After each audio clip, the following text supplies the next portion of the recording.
Because God, you see, because I'm 16 years of age, I've done a few things. I put everything I had into this Toastmasters movement. I'm a graphic designer. Oh, so let's say I design graphics. Okay. And so I made these buttons. I had a button making factory at the time. So I made these buttons. Designer made these buttons.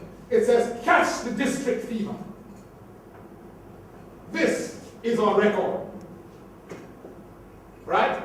Catch the district fever. This one says, fearful of speaking in public? So was I before. And the Toastmasters logo is in the center. These are not copyrighted. I removed the copyright. I know that a club like Nova, I wouldn't say anymore.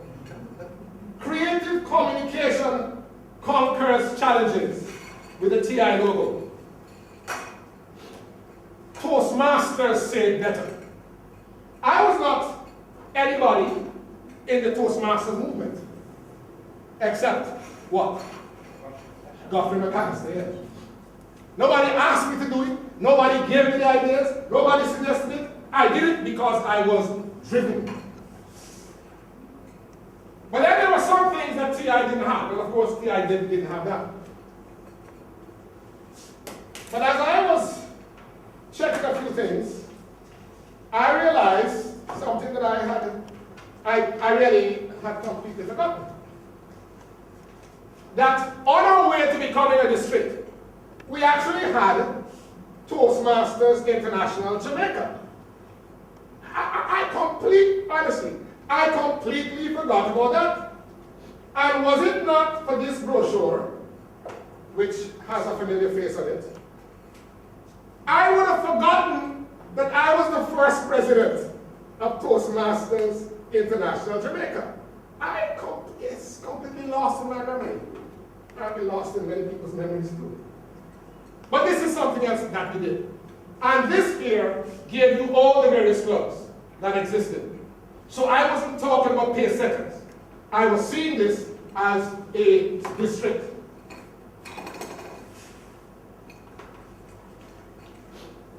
This is something else that we did. And I mean, there's so many things that we did that I'm not going to be able to show you everything.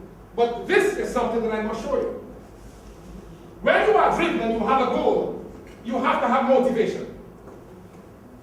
When I was in the insurance business, what fired me, I use as my quote-unquote idol.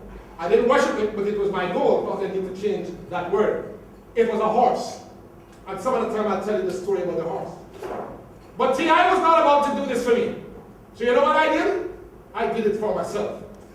This is what I did.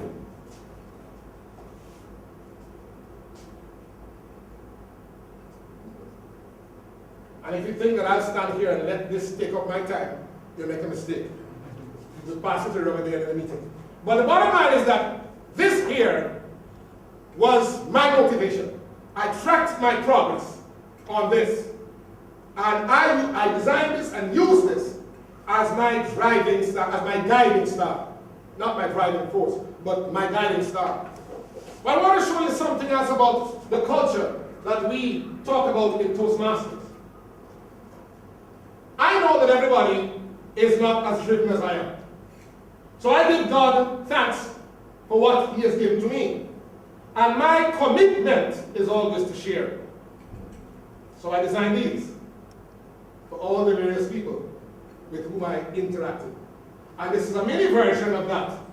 And so, as people got their various qualifications, we would say, for instance, congratulations, CT and Don, congratulations, DT and Robert, etc., etc.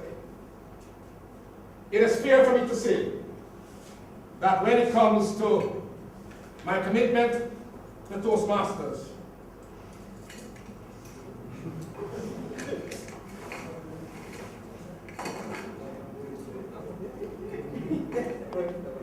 I'm a prisoner. And this is what passion does. It imprisons you. It leaves you with no choice but to pursue your dreams, to pursue your goals, to pursue your commitment. Once you become passionate about something, and truly passionate about it, you literally have no choice. So you give up your right to choose when you associate passion The word passion is not as flamboyant as we think it is.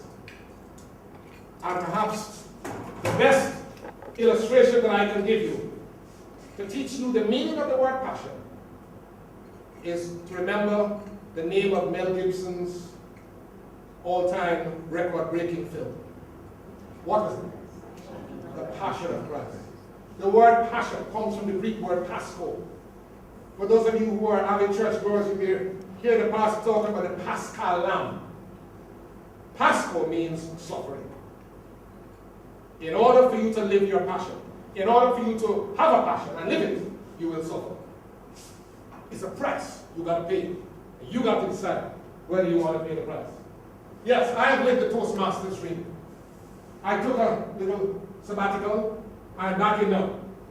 And with the permission of your district governor, I'm available to Toastmasters to take it to the next level. But that's what I do. That's the only thing that I know to do. I believe in Toastmasters. Wherever I go, I believe there should be a Toastmasters meeting. The Bible says where the twos and threes are gathered, there am I in the midst, the blessed. That was Jesus. I say, that's them. Wherever I go, if you want to have a Toastmasters meeting, you say, hey bro, I want to have a Toastmasters meeting. What do we need? So well, we need 2 or 3. We got 2 or 3. They said, but we need something to show that this is a Toastmasters meeting. No problem, man.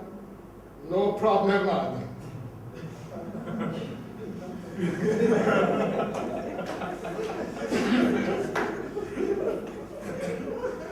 Nothing will stop me if I decide that that's what I have to achieve. Fellow Toastmasters and welcome, please. I presented to you what I know is a passionate speech, because it is my speech. It's based on my experiences. I want to say to all of you, each and every one of you have something in your life that you are proud of. You have an experience that you can share that can benefit others. I don't care what it is. There are people who would have done better than I have done. There are people who would have done not as well as I have done. It does not matter. You have what it takes to be passionate about. Are you prepared to pay the price? You've got to let yourself out. You've got to let your hair down. You've got to feel it. Then you must be willing to share it. You must be willing to absorb the mockery and the laughter because you know what you've got. And those who are laughing because they know what you've got. And in time they'll find out. That is some of the price that you have to pay in order for you to be able to give a passionate presentation. Anybody wants to give me one thing that you're passionate, that you feel strongly about? Quickly. One. I feel very strongly about internet piracy. Okay. And internet piracy law. You feel like it's a good law to break? What do you feel? I feel that software companies spend millions of dollars developing software for us to use. And as a law student, I see that as a very promising area to study as well. So I think that in future, with my passion, I could go forward and defend in this area of law. And so I feel passionately and I read a lot and do a lot of research on this area. Are you prepared to die for it? The answer, they're not right or wrong answer. And the importance of the question is for you to give the answer. I don't know that that is something worth dying for. But the point I want to make is that that's the test. If you're not prepared to die for it, then that's okay. Take the passion down a peg or two, which is okay. You don't want to die for the wrong things. But that is a question that gives you an idea as to how passionate you really feel. Who's next? Yes. Whatever you say your passion is, check to see how much you're prepared to pay for it. If you have more than 2 passions, you have a lot. Because passions are very expensive. Anybody else wants to go around before we close this session? Family. Family? Well, that's a good one. What are you prepared to do with your family? You die for them. Fitzgerald is also an inspector. Fitzgerald is also Inspector of Police. So before he dies for them.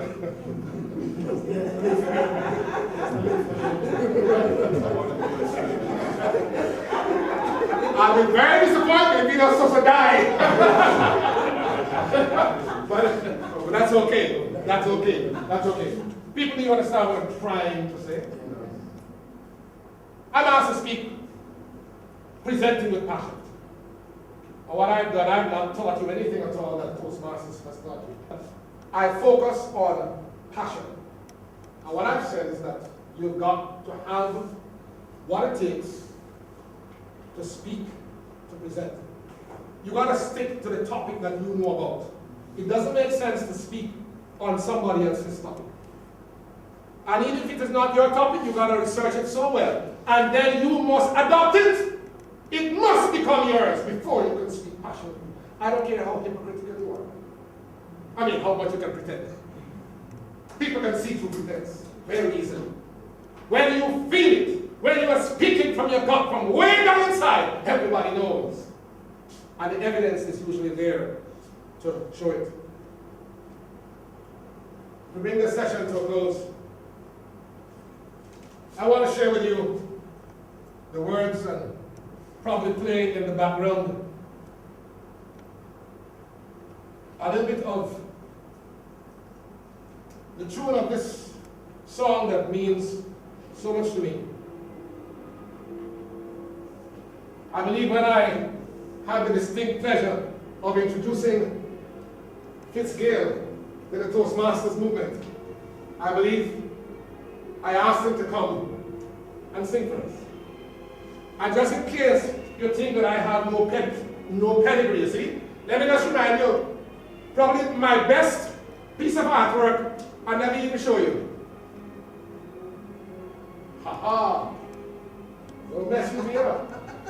When I was honored to do the installation service for Nova Power speakers, I used my influence in the police force and called out about 3 or 4 of the musicians from the police band and we were up there because Toastmasters means not everything, but it certainly means a lot to me.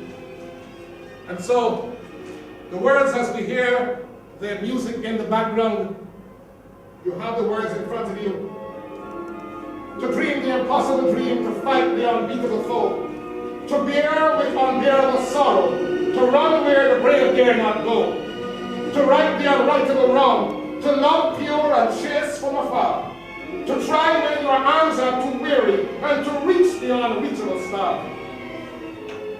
This is my quest, to follow that star, no matter how hopeless, no matter how far.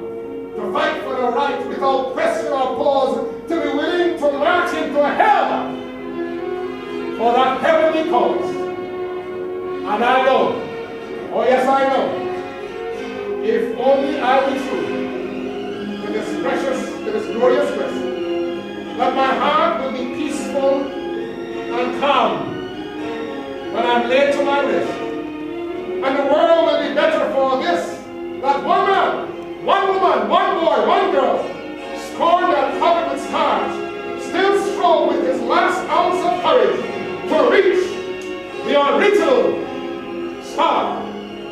Fellow Toastmasters,